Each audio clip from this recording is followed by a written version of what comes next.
Welcome to another episode of Standard Issues Behind the Seams. Jared, once again, has ducked out to go handle some business. And for this next episode, I've got a near and dear friend on with us whom this is probably extremely out of his comfort level. I wouldn't say character, because you have a great character. But a very mellow and reserved. You could say that. Probably not the fondest of talking about yourself or your past. I got nothing to say. and he's got nothing to say, but to me, he's got everything to say, and which is why when the light bulb went off to ask him to join us, it was very important, and somehow I was able to twist his arm enough to come on here, and that is Mr. Ricky Lee. What's up? I want to say thank you for having me on here, but you got me. People are gonna trip when they see this. I'm here. People are gonna bug out. Sure. And you've got such a rich history into a lot of worlds and places that are very important to me, and I think very important to this space in general. So, that's why I was like, man, and learning more and more about you over the years when I already knew about you, already friends with you, which is, that's what I was always thought was rad. So, I guess in backstory is context. I moved to Los Angeles in August of 2008. On the weekends, took a job at Diamond Supply Co. just to keep busy, just to keep my head, in a good space in a new city. Not a new city, but in a new home of residency. And fortunately, on it was 2008. Yeah, it was 2008. Yeah. But fortunately, I was able to meet you through you being over at Flight Club. Yep. At that point, so 2008. What year did Flight Club move to Los Angeles? I moved here in 06. Ending in 05, we opened 06. And you moved here exclusively to open that shop up. Yeah, that was the goal. Was to open, situate it, and go back. But never went back. Never went back. Open it, get it going, and move back. Yeah. From New York City. From New York, yeah. So what? All right, we'll bounce all around. What part of the city did you grow up in? Lower East Side, Manhattan. Get out of here. Yeah, born and raised. Actually from the Lower East Side. Actually from the Lower East Side. I've met people over the years that said they're from the Lower East Side, and I'm like, you are full of shit. You're probably not even from New York. Like, do you have a lot of friends that grew up in the spaces that we grew up in with skate and clothing and fashions? Are there a lot of people that you can say are those that you grew up with in that part of New York? Yeah. I mean, that was the Mecca, right? Like everybody was in the Lower East Side, at one point. I think there was a lot of us. Yeah. Well, what was back then the main common denominator was what? Skating, a little fashion, but mainly skating. We had our moments. There was we all got together through skating and find common interests, outside of skating. That's right. That I wouldn't, I didn't know till years later the connectivity with skating through sneakers and fashion and streetwear and whatnot. But, it was like, I remember finding that, not finding, but being presented with that photo of you skating the banks. I was like, I knew how rich your history and all of this world was. And I was like, damn, I didn't even realize Rick was back there shredding at that point, at like the heyday of like the banks in that era. I don't know about shredding, but yeah, I was there. I mean, that's I'll show you, Tyler, I'll show you the photo. It's Nolly Hartford on the banks with a pair of white Mike Carrolls on, like prime. That was probably trilogy. No, that was pre-trilogy. That got me.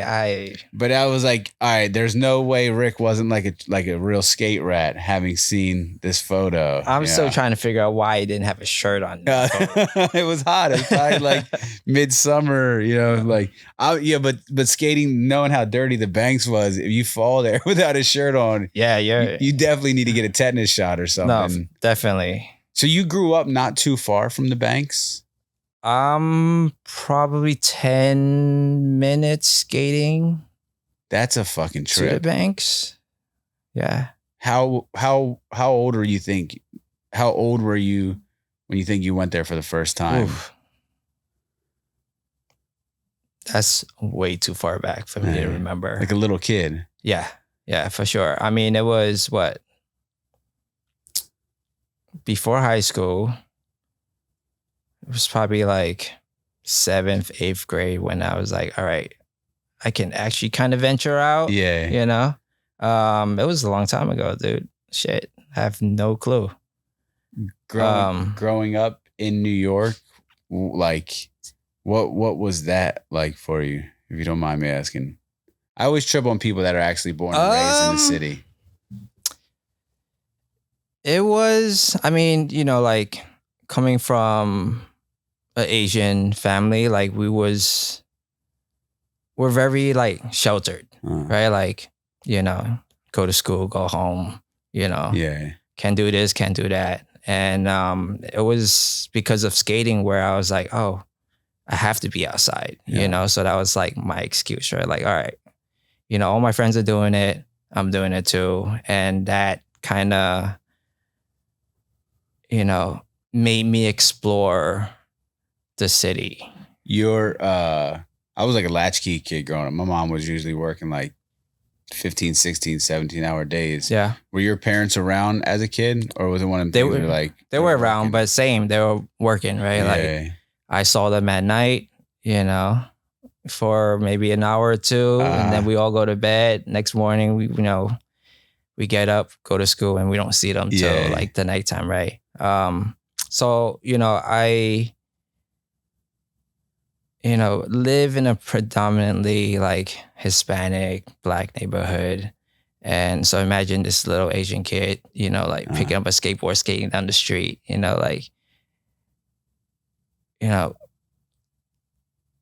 obviously like skating in that time was like not frowned on, but like, just kind of like, well, what are these kids doing? Yeah. Like boards are still wide. It was just different. Point, right? It was still wide. Yeah. Like there wasn't a lot of us skating in my neighborhood. So it was like, just kids with wooden sticks. Yeah. It was, I wouldn't say a challenge, but like we had to push through it. Yeah. Literally. The first, I mean, obviously there's so much just in the Lower East Side, there's obviously so much shit to skate. Financial District. Was the Banks, was it something you had heard about before you had actually ventured over there?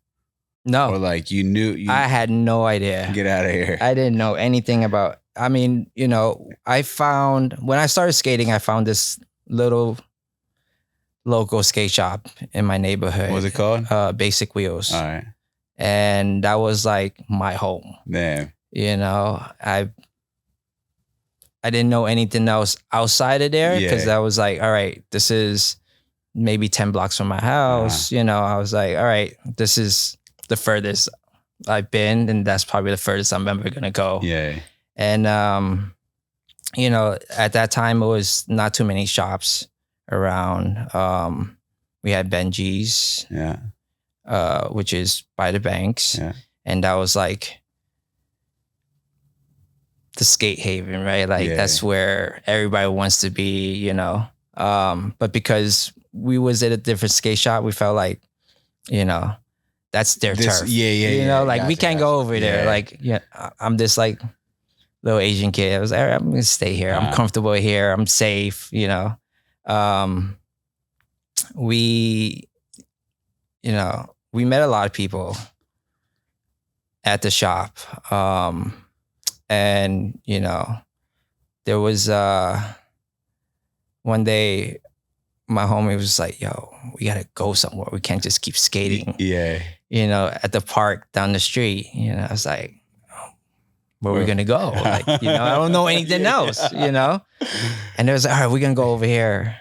And I was like, all right, cool. Are you guys afraid to venture out because of your parents at all? A little everything. Right. You know what I'm saying? It's like, I don't, me personally, it's like, when I'm comfortable somewhere, like I get stuck. Yeah. Okay? Like, I don't want to explore. I don't want to meet new people. Yeah. Like I got my group of friends. But yeah, we went to the Second City Financial District. Yeah, kind of, we started heading towards the Brooklyn Bridge. And I was like, oh, are we going over the bridge? Like, what are we doing? And then all of a sudden we hear boards, we hear kids. And I was like, what's going on? Yeah. And then we see this like the most enlightening moment of your childhood. Road, yeah. And then there's like hella kids just skating this little bump, and I was like, dude, this is crazy. Because when you come in that other side, under that overpass that you come through, and there's like that banks on the one side that like go up onto the bridge. You know what I'm talking about? The real steep one. Yeah. So like that freeway. Yeah. So we came that way. All right. And I was like, I can see how that's like, ooh, it's like, I mean, I was scared as shit, right? Because we're like, is that considered a highway? I don't know. Yeah. It was this weird, like, cars only, no sidewalk, and we're like skating down this little hill.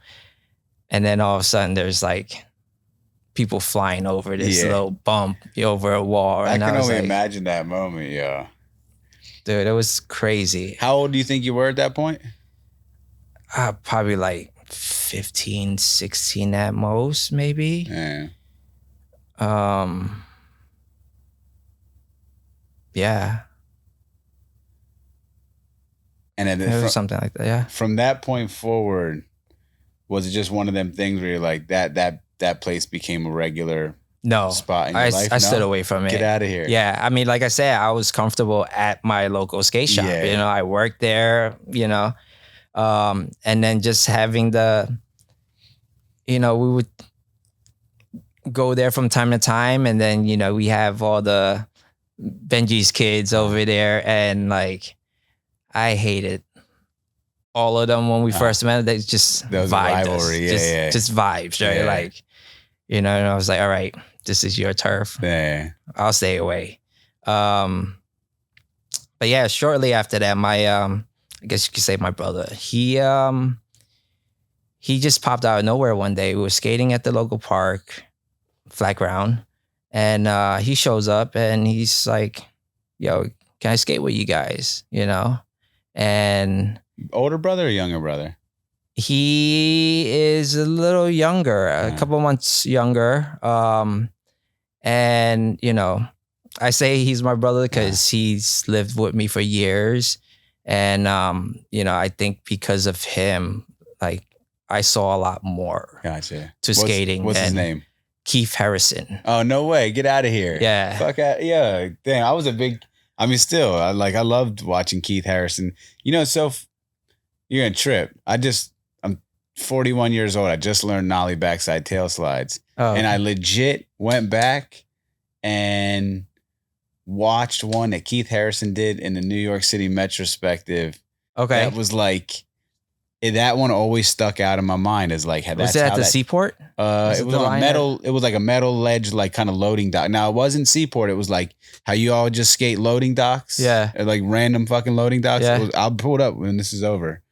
But I literally, dude, I'm saying like maybe this was 3 months ago. Crazy. Yeah. I used to love, man, all the New York footage I always studied. And even when you're talking about the skate shops, like I learned about all the shops through those videos, like, Benji's and Pro Sports and all that shit. I was jealous because you guys had skate shops. Like my mom was about 15 minutes outside of Philly, and we didn't, it wasn't until like 96, 97 that we get like a shop in the neighborhood, you know? So, but damn, Keith Harrison. So you and Keith then venture out? So it was me, and then we had, another close homie. He's like my older brother, We called him Chow, but he used to work at another skate shop called Soho Skates. So damn. Yeah, and that's actually where I bought my first board from before I found my logo. Gotcha. Yeah. And he used to come around, and then Keith started coming around, and then it was just like us. And occasionally we have some homies that, if they want to skate, they'll come meet us. But, Keith was the one who was like, yo, we got to go.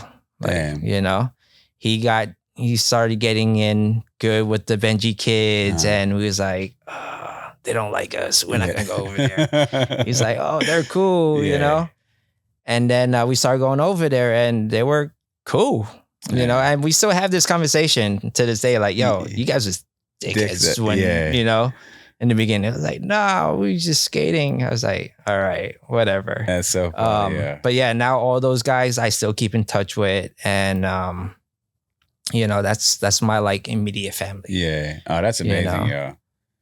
That's when I think back on like the relationships over the years that I still value. They're so meaningful to me. Large portion of them are those old skate relationships. It's like those are the people that some way, shape, or form have left a impression on.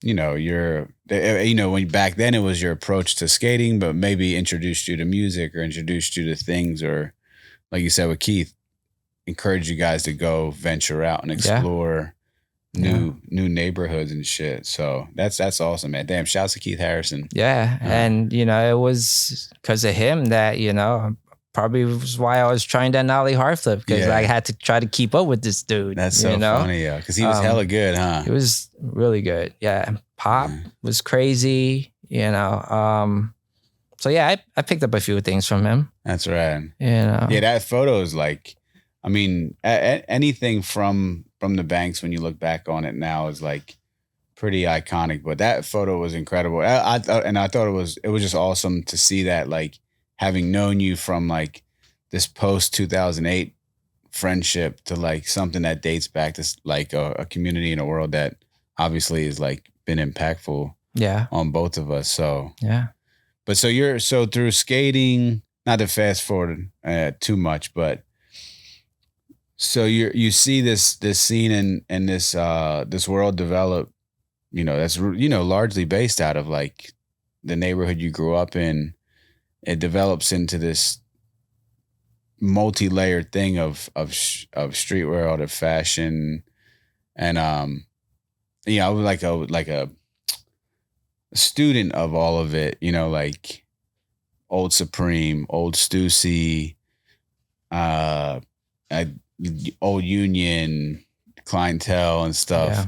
I guess I was a young buck when all that stuff was like just starting to take off. But I guess, could I ask you, what was it like watching, I guess, discovering that world and then like watching it develop and how it became something that became part of you as a person and even professionally, I guess that's a very multi-layered thing. It's like I mean, short version, we all skated, when Supreme opened, the original Supreme crew, were like the older, group of guys that we all looked up to, right? Like, we wanted to be like them. They were fresh, right? They were fresh. They, like we had, everybody from like Harold to Steven. Steven was there, Peter BC, Peter Hun, Pang, and all these guys were like cool. Yeah. You know, and they were skating, you know, Huff was there, Keenan was there, you know, and I was like, they were just all fucking cool. They were cool. You know, they were cool. They were good as shit. Yeah. And it was like, damn, like, you know, we looked up to these guys, you know, and we was like, yeah, we want to be like them, you know? So it's like, all right, well, you know, our fashion starts to change because we're trying to adapt. And, you know, now our, you know, like Benji had, you know, dudes that was writing for him that was like kind of the same era as Pang and, you know, Harold and all of them. And, you know, naturally we were like friends, right? Because, you know, we all were, you know, hanging out the same skate shop, you know. So their fashion, a lot of them stopped skating and went straight into fashion, right? It was like, all right, we're wearing polo now, you know, like not so much into skate, you know, we want to date chicks, you know, wear cool clothes and, Air you know, like sneakers and, you know, so they went that route. So now we have two like versions, right? Like we got these dudes that's like just poloed out and then we got like the cool dressing skaters, you know, so like, you know, we tend to adapt, you know, like, all right, you know, now I'm like heavily into polo because like, you know, it's kind of a thing now, right? Like we are essentially kind of transitioning from like, all right, you know, skate, fashion, you know, and I'm like, well, I still want to skate, but I still want to wear cool clothes, you know? So now I'm skating in my polo stuff, you know? Did it trip you out back then, the people not realizing, like when, you know, people had this lens or framework of what they thought skateboarders were back then.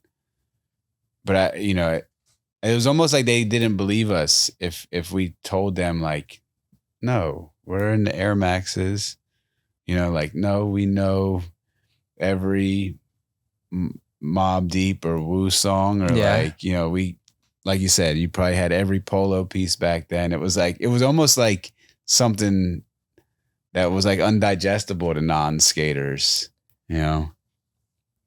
Yeah, we the idea that we could be so aligned with these things that they felt were so far. I mean, it's because, you know, like you have, when people don't, you know, people have their like for instance, you know,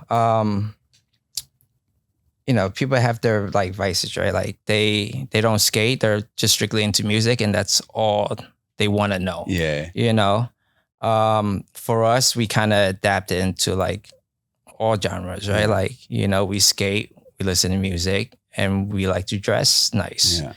You know, like people didn't understand. I was like, well, if you're skating, you should have long hair, long blonde hair, you know, and like raggedy coats, you know, like that's how it was, right? Like, you know, then you have, you know, the homie coming from the projects, you know, Kyle, you know, and comes to the banks, grabs somebody's boards and skates and Tim's, you know.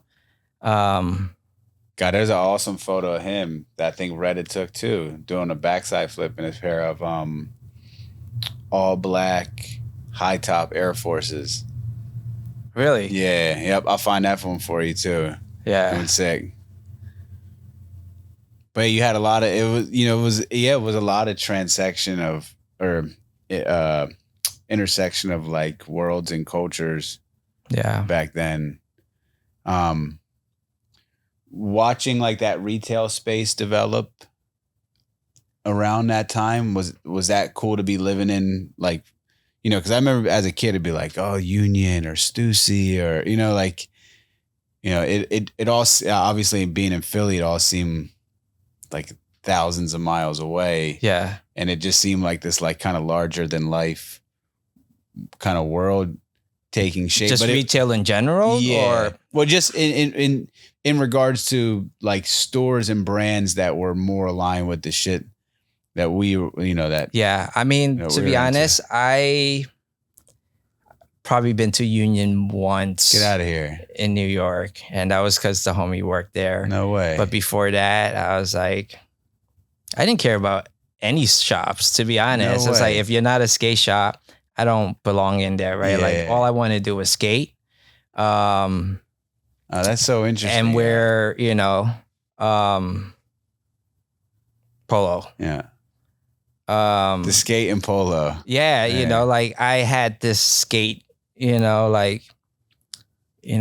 I remember Blind came out with these like they're like these like brushed cotton denim, those are probably like the last time I wore anything skate related. No way. I was like, oh, these are dope. Skate shoes, skate pants, tees, any graphic tees. And after that, once I discovered like, if you want to call designer, Tommy Polo, Donna Karen, like that was it. Get out of here. My skate gear days was over. Just department store gear. Like the better department store gear. I was like, all right, I could have my skate tee, but I'm going to have like, a polo hoodie or... What shoes were you skating into? Everything. I had a thing with white shoes at one point. I could only skate, which is why I had Carol's. Yeah.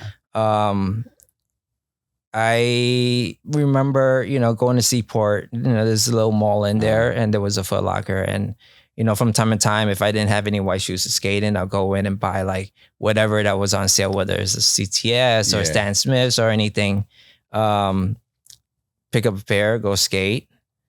And that kind of stuck with me. I ended up skating in everything I can get my hands on, not just skate shoes, So most of the time it wasn't skate shoes. That's sick. So now I'm here like, oh, I got Adidas, I got Nike. Yeah.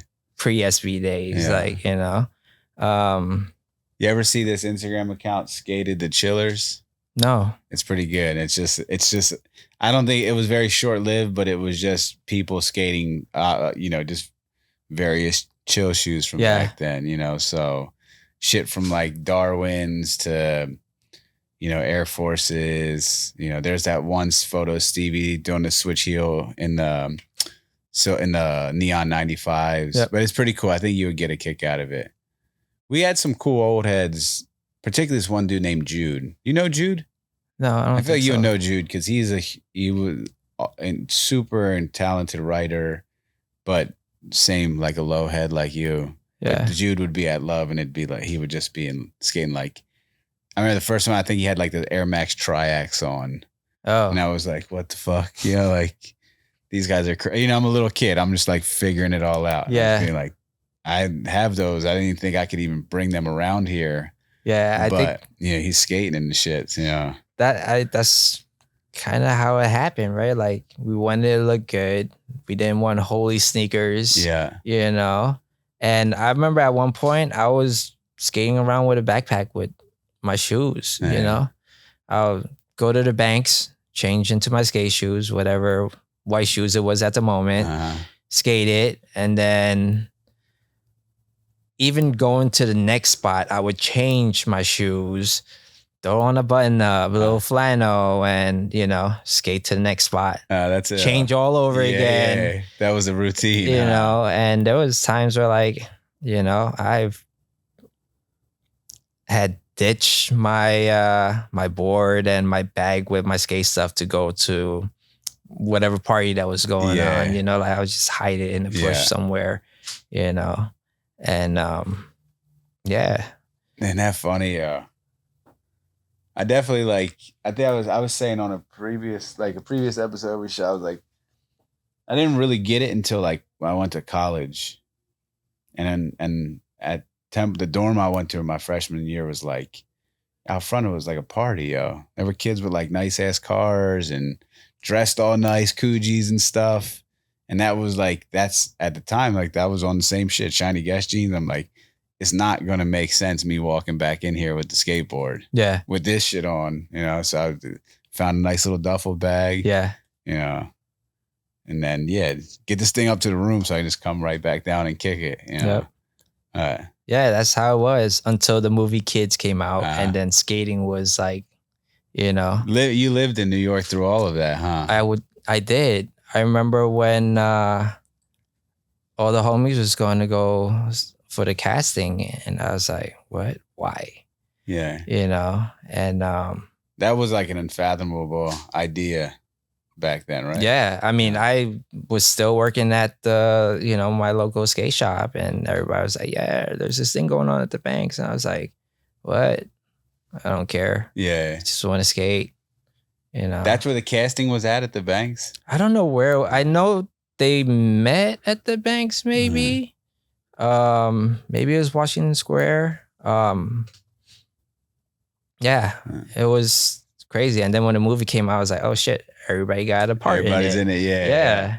I was like, it was actually pretty cool to see. Somebody posted, it's funny, reference Instagram again. One of these sites, like a rap site, had posted the scene with Nick, Hav.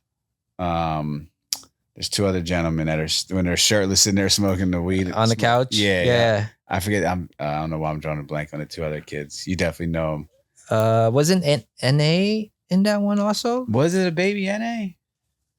I feel like NA was a part of that, and that was this other kid's name. I'll have to pull that up. God, I feel like I would have known if maybe I just didn't recognize a young NA. I'll look for it though, but it was ill. That was cool, like to see. Like I said, I was always fascinated with what was going on up in New York. Obviously, like to see all those guys, and it was like to me, it was a genuine depiction of like how you guys carried yourself up there. But I just remember it being like mind blown by the shit.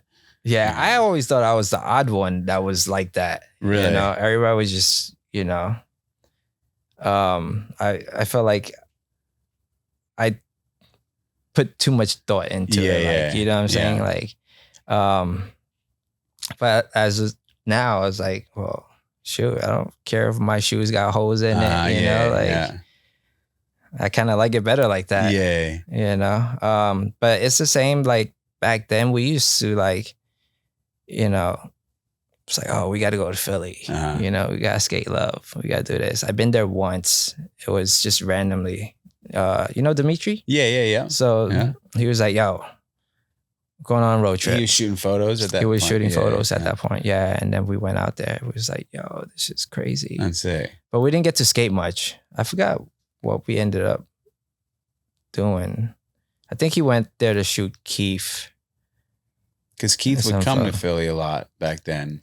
He went to Philly a lot. I mean, Keith was on a mission back then. He was just, trying to get so much footage. And, I want to say he was on Deluxe at the time. All right. So he was just out there, And then, like, by nature, I just ended up, like I was always been that like the right place, right time, So we got to skate love for a little bit, which is dope. I remember it was cold as shit. But yeah, that's one thing I don't miss. I don't miss East Coast winters one bit. I don't miss skating in that shit. Same. And now I have all of these jackets that I'm like, why the fuck do I have all these coats? I mean, I'm still buying jackets. Anytime a new North Face comes out or whatever, I was like, oh, I need that. That's it. And then it's just sitting there. You can go right up to the mountains right here. Yeah, I see you've been going a lot. Yeah, that's a recent discovery too. I had some family move up there about 3 years ago, and so we would just go spend weekends with them. And then, like halfway through the pandemic, I was like, "Oh shit, you can go snowboard." I don't know why it didn't dawn on me sooner that Big Bear is right there. My family's in Lake Arrowhead, so I put in every call to different companies and just boxes just started showing up because snowboard shit's expensive as fuck. Yeah. So I'm like, I ain't paying for all this stuff. So sure enough, Ty, just boxes are coming. And Devin Must and be Amelia, nice. dude, they never snowboarded before in their life. And they're like, what are you doing, yo? I'm like, we are getting out the house. And y'all gonna learn how to snowboard. I got them a lesson. They hated it. Devin picked it up pretty quick. Amelia took her about a year and a half to figure out. But dude, now she goes so fast, it scares the fuck out of me. And I can't tell if I'm like extremely excited and psyched for her, or if I'm like you just being that completely dad. shook. Yeah, because she just like she straps in as soon as we get off the lift and she's out. And I'm like I gotta go faster than what I've really want to be going up there to keep up with her. So well, you know, it's like when we were growing up skating, right? Like we had no fear. No, like, you know, you jump off whatever, you know, like you go as fast as you want, you know, you play chicken with a car, right? Like, and I'm sure, you know, you're having that like, well, I can't keep up with you, dude. It's scary. Yeah, it's so scary. She got bodied one time. She rolled, and I always tell her, if you fall, like if you catch an edge and you fall forward, you got to keep your arms in, because if you fall out, a lot of times that's how people break their collarbones or whatnot. And sure enough, she like rolled, and I took my boots off real quick, and I'm like, you all right? She's like, I'm fine. She was like, I kept my arms in, like you said, Dad. Yeah. So she kind of like went from like damn near doing a front flip to like it turned into like a side roll. Nice. She got fucked up though. Dude, that hurts. Yeah. I've been twice in my life now. Twice, maybe 3 times. First time it was again with Dimitri. Where would you guys go? Like Hunter or Jersey? I forgot where we went. It might have been Hunter. He literally, so, you know, we were skating Union Square and he pulls up. He's like, yo, I'm going snowboarding. It's like, all right, cool. Literally hopped in and we went snowboarding. It was me, Keith, and Dimitri. Our homie Chow might have been there too. But anyway, I hated it. I hated it. Dude, we were skating, right? So we were essentially snowboarding in jeans, you know. Who had the gear? And we had to rent it, I think. All right. Yeah, I think we went through a rental thing, if I'm not mistaken. But yeah, it just sucked. Well, what you were wearing that day, you jumped in the wheel and went up there. You know, so we didn't know. Yeah, that's funny, yeah. So then, you know, our jeans was just frozen, right? Yeah. Like it was wet. I was like, this sucks. Dude, that's never going back. Man. And then I went back again and it was cool. But yeah, I caught an edge. Yeah. Smack. Man. Straight down. And I was like, fuck this. Yeah. I'm done. You know, I just lied to myself too, because when I took them for the first time, I hadn't gone in 20 years, but I was like, I'm trying to dig as deep back in my physical and mental Rolodex that remember how to do this. And halfway down the hill, I'm like, okay, I got it. I remember how to get this. I couldn't get the hang of it. Everybody's like, yeah, it's just like skating. I was like, no, it's not. Yeah. Then it don't work for me. The best part to me now is just the dressing up part. Yeah. Because like now it's like it got to the point where it's like I was going back and buying like old Dub jackets and stuff. Okay. And some of the companies make like baggier pants. Yeah. Some of them make like denim looking ones. Yeah. So I found like old Nike boots and shit. So I stopped even buying sneakers as much, and now it's like that's like the new. That's your new fix. That's the new issue, yeah. Isn't that crazy how like it always goes back to the fashion? Yeah, you know, like it don't matter what you're doing or where you're at. Yeah. You know, you essentially you're like, all right, yeah. So I want to wear something cool. So speaking of fashion, I mean, this is like obviously it's an institution that has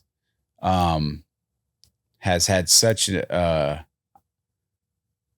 impact on fashion and sneaker culture, and you know, just I think it all supports one another in this kind of like revolving door of what goes on in footwear, but obviously your involvement in Flight Club.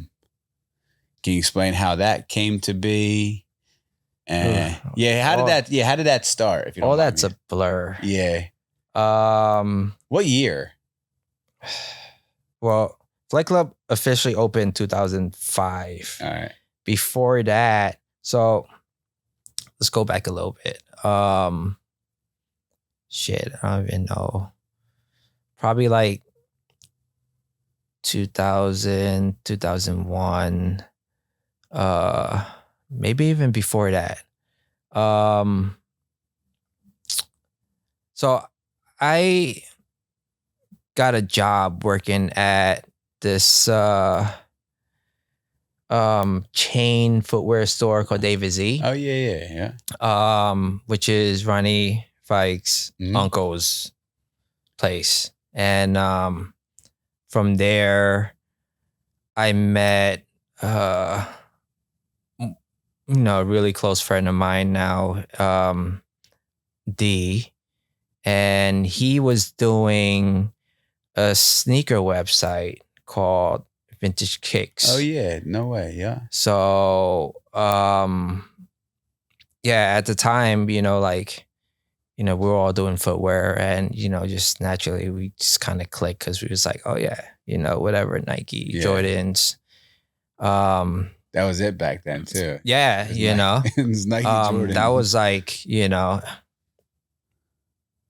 before SB, like Dunk Pros, and then SB came out, and his business was picking up, and Vintage Kicks business. Vintage Kicks, yeah. And the concept of like consignment started to happen through the site, and he needed a kind of like an outlet, like, all right, we need more space for place to put shoes, get shoes. And he ended up leaving David Z and ended up at A Life somehow. And he was like, yo, like, come to A Life. And at that time I was like making 90 grand a year, maybe. I was like, it's good money back then. The scared kid, making that much money. And I had my daughter in 2001. So I was like, I need the job. I got a family to support, I got my kid. And, I was like, you know what? The first thing I asked him, I was like, all right, what are they paying? It was like, oh, start like 30 grand a year.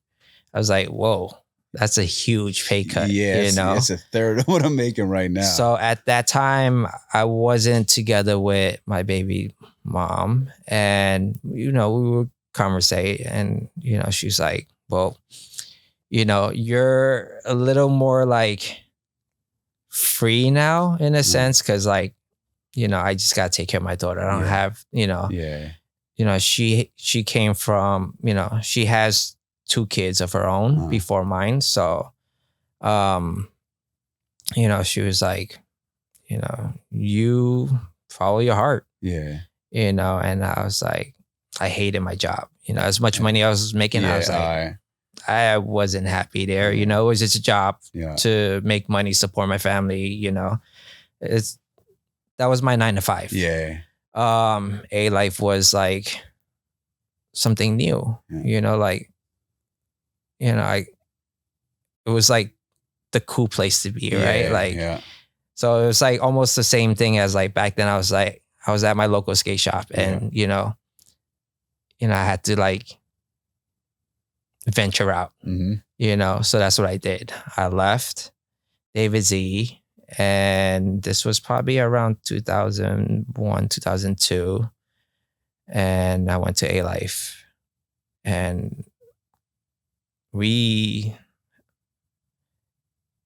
I had a lot of fun there. It was, from the type of people I was meeting to like parties that they would do. And I was like, oh, this is new. This is different.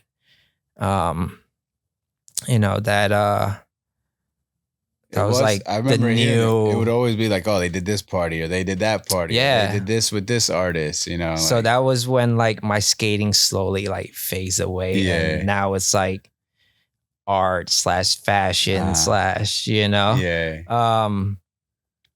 And fast forward 2004, D left A Life, and we was in the process at the time looking for a business, like a warehouse kind of space. And we found a place in Chinatown, and now it's like, it was me, D, and another really good friend, Kin. The Flight Club site is popping though at this point. It was, correct? That was Vintage Kicks still. Flight Club didn't exist yet. What year did because what, didn't the site go up before the brick and mortar? Before the actual store? Because I remember buying hella purple purple Spiridons. No, I don't think so. No. Nah. It was still Vintage Cakes, and somebody's probably gonna be like, "Yo, he don't know what he's saying." It's all good. His dates are off, and it's all good. But you're like, I actually fucking lived this. This is what I remember. Is we were looking for a space. We found a space in Chinatown, and it was 3 of us. We was like, all right, cool, we're going into business. We formed this business, and we started working on the space, and it didn't go as planned. Yeah. So now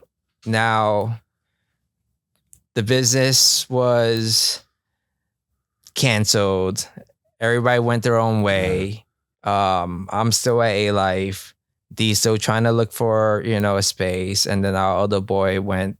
I forgot where he was working at the time. He might have still been at David Z actually. Anyway, D found the space, and he was like, "I'm opening a store." So I was like, "What?" And was it going to be a Vintage Kick store? So it was, yeah. Right. Because he was looking for a warehouse space, and then he found the retail space. So he was like, you know what? I'm just going to do retail. Yeah. And then that's when Flight Club name started. Gotcha. So 2005, first Flight Club opened, and that was probably when the site kicked up around the same time. So Vintage Kicks was obsolete. Gotcha. Yeah. God, this was probably like 3 or 4 pairs of these purple Spiridons I got. Spiridons was the shit.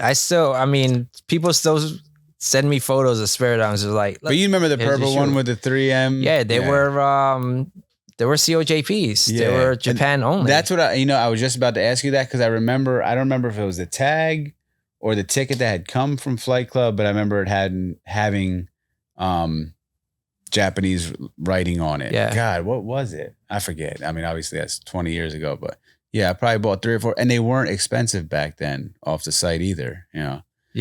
The only thing that would happen was that the pieces on the bottom of the sole would pop off. Oh yeah. And I would just super glue them right back on. Really? Yeah.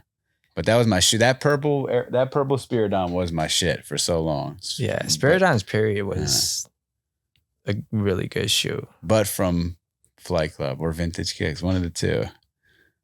Damn. Yeah, I probably boxed it and shipped it to you then. That's a trip, yeah. I remember the first time actually being like, yo, I'm going to take a bunch of shoes up there. I had a bunch of like fragment stuff. All that. Remember the polka dot fragment shit that they did, the woven or the Footscapes and the Air Forces. Yep. I remember taking them up there and being like, we can really just run up there and sell them. And I walk in, and I didn't know Chris Vidal for anything, but Chris knew me through somebody. And I remember Chris, there was like a whole line of people, and Chris pushed that whole line of people to the side and let me bring my stuff up there. Were you with Ice Cream at the time? Yeah, for sure. Okay. Yeah. But Chris was like, and I always was like grateful for that. I was like, that line was hell long, and I was just nervous. Like I didn't know, taking shoes up there. Yeah, those lines is still to this day just mind-boggling. Yeah. Like, Why? And I just remember being like, Chris, how does this work? And he's like, look, I'll put them at what they'll sell at for you. You don't got to worry about it. You'll just get checks in the mail. And sure enough, this checks would just come in the mail. And I was like, damn, that was like a pretty painless process. Yeah. I mean, we made it fairly like, easy for people. I mean, we had to gain people's trust, so it's like, yeah, we'll do whatever we can to make this as painless as possible. And you never, I mean, consignment is seen, like the idea of consignment is a nightmare, but you never heard stories of like, mismanagement with people's shoes or their monies or shit getting lost or not getting their checks. Like you got the notification. I mean, you had to, right? Because you're dealing with other people's product, Was it a dashboard that y'all had too for people to go into and check the status? We did later on as time went. We built a system that, people can like just sign in and check up on their inventory and stuff. But in the beginning, it was just like, yeah, you drop off your shoes. Here's a piece of paper with what you dropped off, So that's 05, and then a year pushes through, and then you find yourself in LA. I'm in LA. This store. Yeah. And we opened 2006, and I was like, you know what? This is my new home. Adapted pretty quickly. You had a lot of folks in LA before you moved out here? I had nobody. Get out of here. Yeah, it was just 3 of us that moved out here. Never been before? I've been once before, like a really short, like quick trip. You had a driver's license? I did. All right. I had a driver's license from New York that I never used. I had a car that sat in my garage, and it was an outdoor garage. It was a 89 320. And you shipped it out here, or you drove it? No, it literally sat in my like parking space for years, to the point where like it just kind of like the tires melted to the ground, and there were like all kind of rodents and stuff growing inside. I've got my license. We did a road trip. First week, took the car and drove out to the outlets. Where did we go? What outlets were out there? In New York or in New York? Oh shoot, I don't even know. Some outlets, I forgot. But that was a trip in itself. We'll save that for another day. But I came out here and I was like, all right, need a car, hate driving, but gotta do it. Fairfax is already starting to blossom at that point. When we opened 06, that was like the beginning of Fairfax. Supreme was there? Well, I wouldn't say beginning. Yeah, Supreme was there, right? Like, who else was there already? Maybe the Hundreds? So... Or they had their office around the corner? Their office was there. We was there. You guys was about to open. I think Diamond opened the same year. I want to say Hall of Fame. I feel like Nick told me, he said he had sat on that spot too for a minute before he had even opened it. Yeah, he even had. I remember having this conversation. He was like, "Damn, I don't even." He was just over it. Yeah, at that time, like, we were all having like build out issues, whether it's permit or whatever. But yeah, I was like, yo, you're almost there. Yeah. And look what happened. Stuck with it, opened it. That's how I met you. Yeah. 06, I remember, Alfred Hawkins? Yeah. Alfred had called me in like, maybe it's 04, 05, but Alfred had called me and was like, hey, Supreme's opening a store out there. They're looking for, they're staffing it, and they're looking for good people to put in there. And I remember being like, like that was like ice cream was like just taking off. And I'm like, man, at that point it was such a thing where I was like, I don't know, between the travel and skating and school, like how I would figure out being like in there. But I always wonder, like I always think back, I'm like, damn, what if I would have taken that job and moved out here then at that point? It's interesting too, because a lot of those same people that they hired to open the store then are a lot of people that are still involved with it. Yeah. To this day, Yeah. you know, I always like that staff that was there, or that's there. What was, were there a lot, like, was it a radical difference coming from operating the store in New York to what you were seeing in Los Angeles, or was the community and the culture of it just things moving so much at that point? It was going fast, but it was different. You know, New York's a beast in itself, right? Like can't explain it. You just gotta be there and experience it, right? Like, and then we got dudes like Chris that didn't really make things, you know. Out here was interesting because we didn't think the response was as crazy. I remember opening day, there was a line, and we was nowhere ready to be open. Get out of here. Yeah, we were, you know, we had already done like, 14, 15 hours straight, like trying to like get this store up and ready.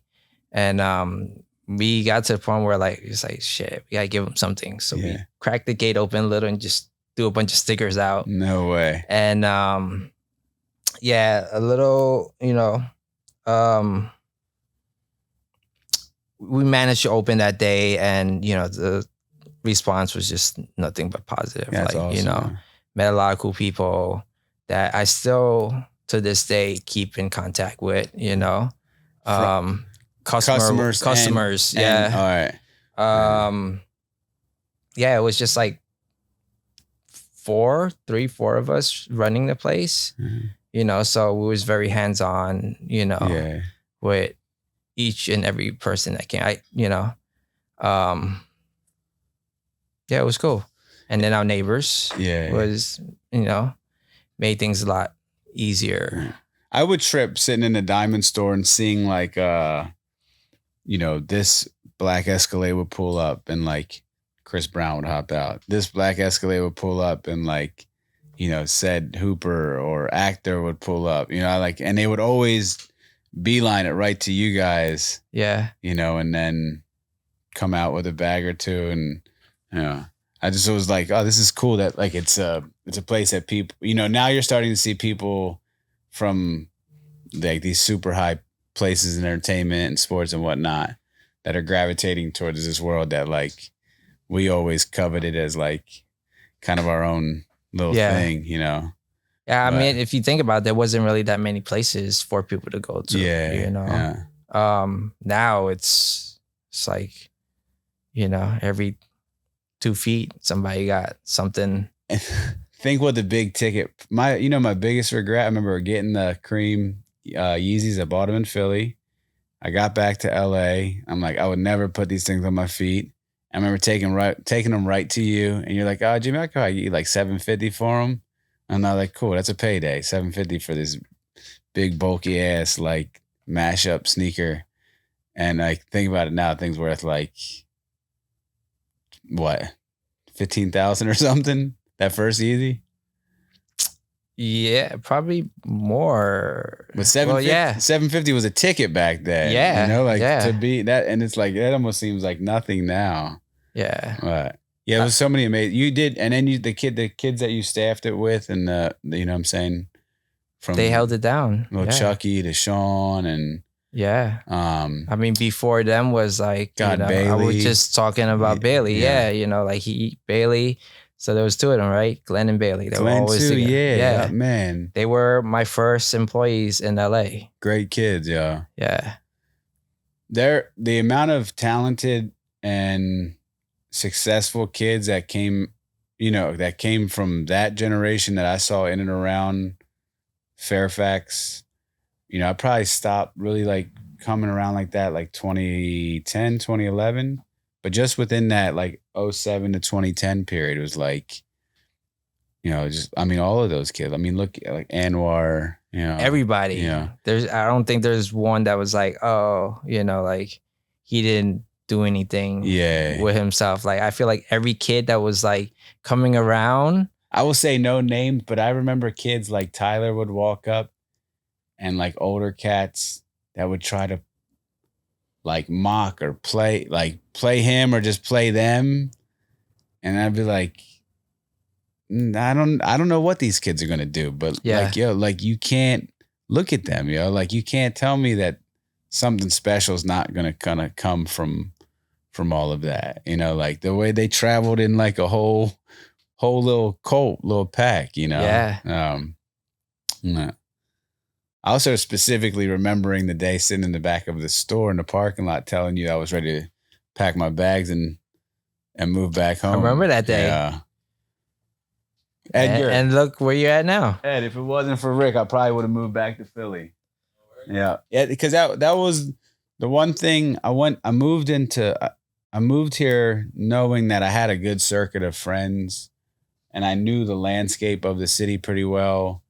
But it's like anywhere. It's like you move into a new setting that is outside of your comfort level and your zone, and understand once you get there, you're not on vacation. It's not like when you're on vacation. Now everyone's got their lives. Yeah. And understanding where I was at in my life, and was like, and that was a difficult thing for me to just to wrap my head around and to find my comfort level and place here in. But man, that conversation always stuck out with me. But so thank you for convincing me not to throw in the towel.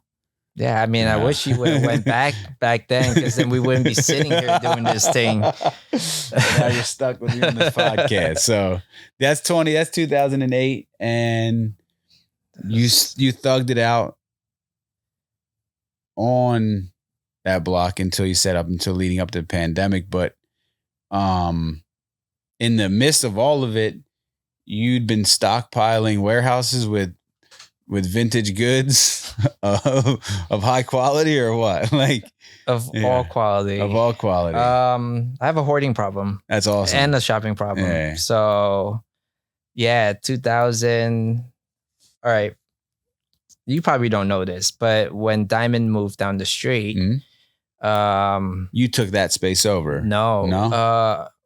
This girl, Geneva, she took it over, and she was doing women's vintage. Gotcha. And at that time, me and Krista was living in K-Town, I believe. Yeah. And it was a pretty big apartment. Mm-hmm. It was 3 bedrooms, huge living room. And, I guess that's where my like hoarding kind of like happened. You guys started stockpiling there? Yeah. So, the 2 guest rooms was just filled. There was just stuff everywhere. Where were you finding it at? Everywhere. Like I said, I had a shopping problem, like it's between like, how you use like, oh, now you're snowboarding, boxes are coming in. Like we were having boxes come in, but then I will go and buy the stuff that I know. Yeah. Like I'm out there looking for polo stuff. Yeah. Tommy, snowballing into like, oh, look, I got this whole Jordan collection, wing jacket, wing pants. And, obviously, there's some like emotional attachment to all of that stuff because like growing up, I couldn't have all this. Yeah. And, just isn't that the best feeling though? Like going back and being able to find some shit that you couldn't afford back in the day, or you couldn't, you didn't have access to it. Like it was all of that, right? Like that's low-key the best feeling. I don't know where to get it from. I don't know how kids are buying it or having it. But yeah, I mean, I still have that feeling to this day, right? Like, which is why I'm always out there digging. Yeah. Like that's my thing, like I see what I like, I'm buying it. Yeah. And, back to that apartment, you know, it was filled. So we that was the coronation of tried and true. Kinda, yeah. I reached out to me and Geneva was talking one day, and I was like, "Hey, you're not using the back space. Like, can I rent it out from you?" And she's like, "Yeah." So I started bringing my racks in there, you know, just to empty out the apartment. And she was like, "Yo, you got good stuff here. Like, why don't you sell it?" I was like, "Why?" Wait, oh, you were just getting it just to get back then? I was getting it just to get. Like I said, I got problems. Oh man, yeah. Because I remember the first time coming back into that space, like you letting me in there, and I thought that was purely just as like the development and the setup to slide into retail. That is a problem. Yo, if you were buying it was literally. I was like, all right, what can I do where, you know, I can keep hoarding and I don't have to bring it home and get yelled at. Yeah. Right. So perfect solution was to rent out the storage space next door, which is really convenient, right? Like, extremely convenient. Yeah. So she was like, "Well, you got good stuff here. Like, would you want to sell it?" I was like, not really, but like, yeah, you could roll this rack out there. So she rolled that rack out there, and you know, I forgot, maybe 2 weeks go by, and she comes, she's like, "Here's some money." I was like, "The hell is this for?" She's like, "Your stuff flew." She knew where to price it at and everything. I think I gave her like just rough, you know, add a couple of bucks, you know, on top of what I was paying, you know, at the time. Like, you know, digging was cheap in a sense, right? Like prices weren't the way it was now. Like you can buy tees for like $5-10, you know. I could probably find a North Face for $20 back then, you know. So I was like, well, you know, let's just double that, put it in the store. I don't know what the price is at. If we show a picture that no one in the world would believe it, that what you had back there was for personal consumption. Dude, yeah, it still is. That's a things trip, didn't change. It was nuts, Ty. But yeah, she you know, she started, or I started putting more stuff out. And it turned into like, now we're splitting the store, you know? So it was half my stuff, half Geneva's stuff. And it was working great. Then come 2012, she was like, you know, I'm still not named Tried and True. It's, no, it's called, it was, what was her name? It was under Trafe, which I think, if I'm not mistaken, was Hebrew for vintage or secondhand or something like that. Gotcha. But yeah, she was like, "I'm moving back to Canada, you know, I'm giving up the store. So if you guys want to take it over fully, you know," it's like, "You guys can have it." So I was like, all right. So what was the rent looking like back then? Oof. I want to say it was like $2,000. Oh, yeah. Maybe. That's not 2,500. That's a big ass space. It was a big store. Yeah. You know, so now it's like, well, if I can keep on selling stuff, I can technically use that money to go buy more stuff. Not to fuck that way. We're sick. You know, so I was like, all right, you know, had to sit down with Crystal and, you know, I think at that point we were not together anymore. So now she became my best friend / business partner. Yeah. So she's like, well, man, that's amazing. For we one, need the income. I gotta tip my hat to you guys for having an amicable thing work into awesome friendship and working relationship. You know, like it's that's a rarity. I mean, I tell everybody she's my boss, technically. Like, you know, if it was cool. Shout out to Crystal. If it was my business that I probably would have folded 10 times because, I'm just going to keep spending. Yeah. Which I still do, but she kind of like keeps me grounded. Somewhat, probably the majority of things in our lives have only been tapered off by the blessing or help of a lady. Yeah. But yeah, so now let's fast forward a little. 2000 pre-pandemic, But hold on, not to go backwards, but it's polo, it's starter, it's vintage. For my every and anything, if I like it, I'm buying it, right? Like, but I focus when I go digging, hunting, whatever it is, like my initial thing I look for is polo. Gotcha. And that usually snowballs into everything else, right? Like you got old 90s, 80s Nike, Adidas. Yeah, I mean, any and all, to be honest. Like, if I can remember it from back then, I'm gonna look for it. Yeah. I know the shit that I got, the stuff, even the kids stuff that I found for Emilia, like old like Champion Flyer jerseys, like kids ones. Yeah. Oh yeah, like obviously a lot of the Ralph stuff. There was like beautiful like Oshkosh Begosh like knits and stuff. Like yep. I still have all the old stuff that I bought from. I should have brought that for here today. Yeah, and I still buy that stuff to this day. Like now, especially more so, right? Like my daughter's 22 now, and she just had her second daughter this past month. No. Yeah.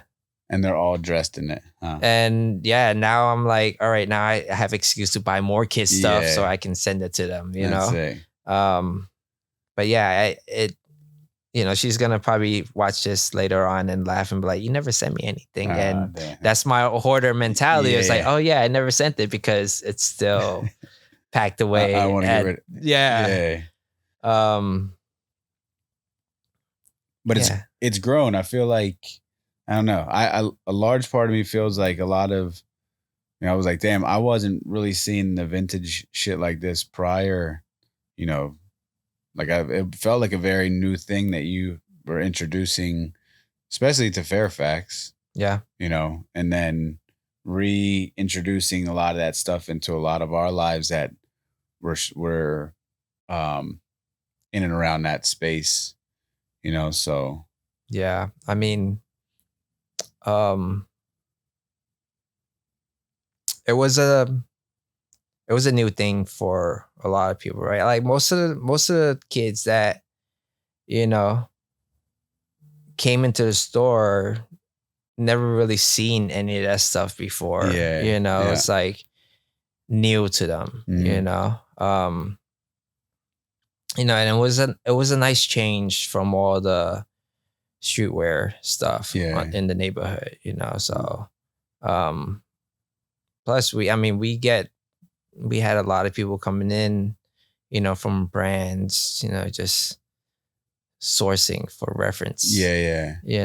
That's what I was going to ask you. Do you ever, I remember hearing stories like, this could be such an urban legend, but like Raekwon rented this Snow Beach jacket for a specific shoot. Did you have predicaments like that where you guys would rent?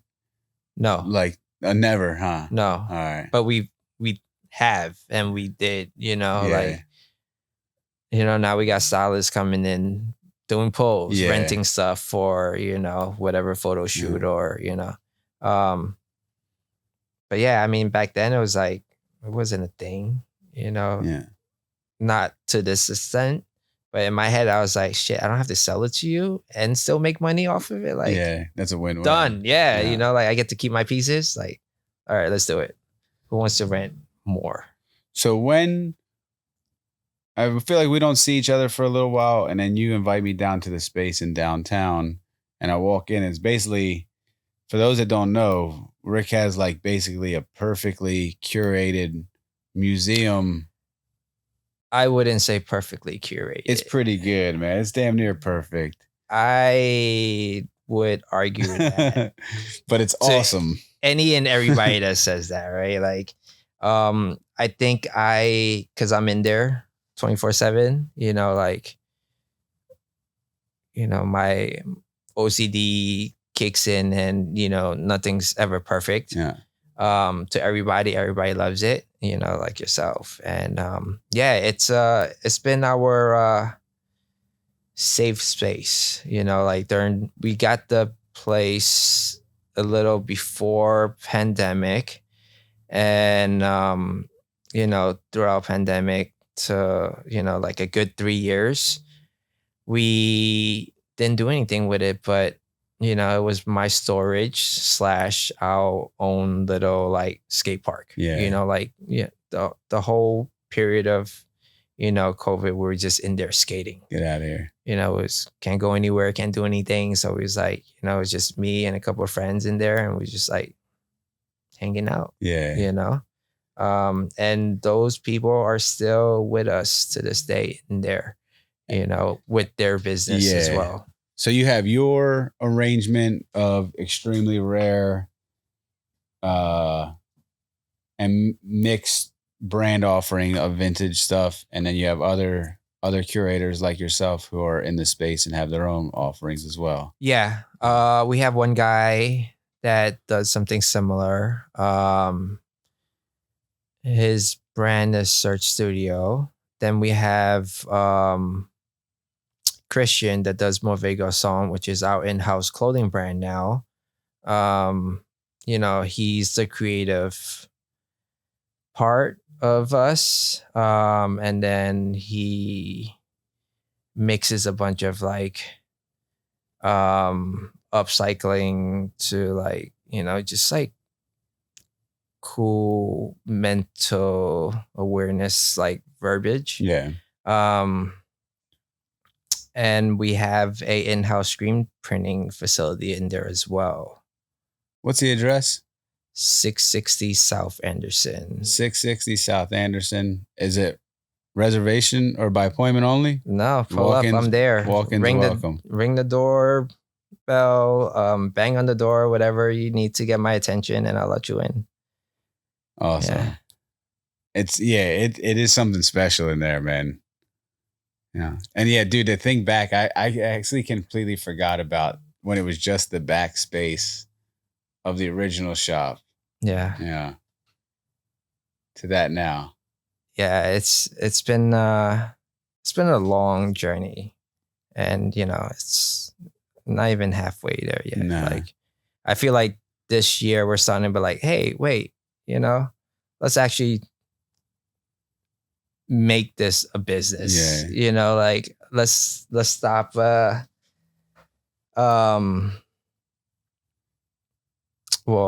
I gotta stop spending our money, We all do. It's all personal gains, right? Like, I need to stop hoarding. Yeah. No, we all do. But the beauty though is like the market is there for it. Like kids, older cats is like, I think a lot of like newness and new brands and new products is like there's a whole demographic and clientele of people that respect the craftsmanship and the nostalgia and the history of vintage shopping. So it's like, I don't know. I think that's like the special, for how absurd consumerism, especially in the fashion space, it's like, like this audience of customers that respect all those very specific nuances of the products that you offer is like, that is a special thing, so. Yeah, I think people is, things come and go, things circle back around. And I think, we're at the point where like, I think one, there's, this eco-friendly, like everybody's like conscious about, what's going into the environment, right? And the vintage side of things is kind of refreshing again for people to see, fashion's in this weird place, I want to say. I don't know. You could correct me if I'm wrong, but like, all the way to the footwear. Like we can't just have a simple pair of Air Maxes or, everything gotta be like, now they're at, there's 50 bubbles in this one shoe now, like let's make this like, undestructible. Like, I just had this meeting recently and somebody asked me, it's like, oh, what is my, it was, with a bunch of Adidas heads and they're like, oh, what's your like grail? What's your Adidas grail? And I was like, Stan Smith's. It's simple, it's basic, and I kind of feel like, that's where the vintage world is kind of at, right? Like it was just regular clothing with cool stuff on it, good fit. It's not like, oh, this sleeve is 2 times longer than this side. And, my hood zips open from the back. I don't know. My biggest thing is like how long, the things I will spend money on is like, I'll dedicate the bread towards this because it's something that I want to live in my closet, for years to come. I want to be able to wear it in 10 years and be just as excited about it as I was when I purchased it. And I feel like that's the same thing with a lot of, which is why a lot of the stuff, like I said, I bought for Amelia from there when she was little, we still own today. It's like, these are pieces that are able to stay with you. Well, for a very long time. It's history, right? It's like our story. Like somebody asked me recently also like, oh, how did you get into vintage? And I was like, I technically didn't get into it. Like, I grew up. This is what I wore. This stuff. Like this is me. This is who I am, right? Like people see my photo, they'll be like, oh yeah, that, that's the kid with the polo. Like I didn't just wake up one day and be like, oh, I want to do vintage. And that's kind of like our like,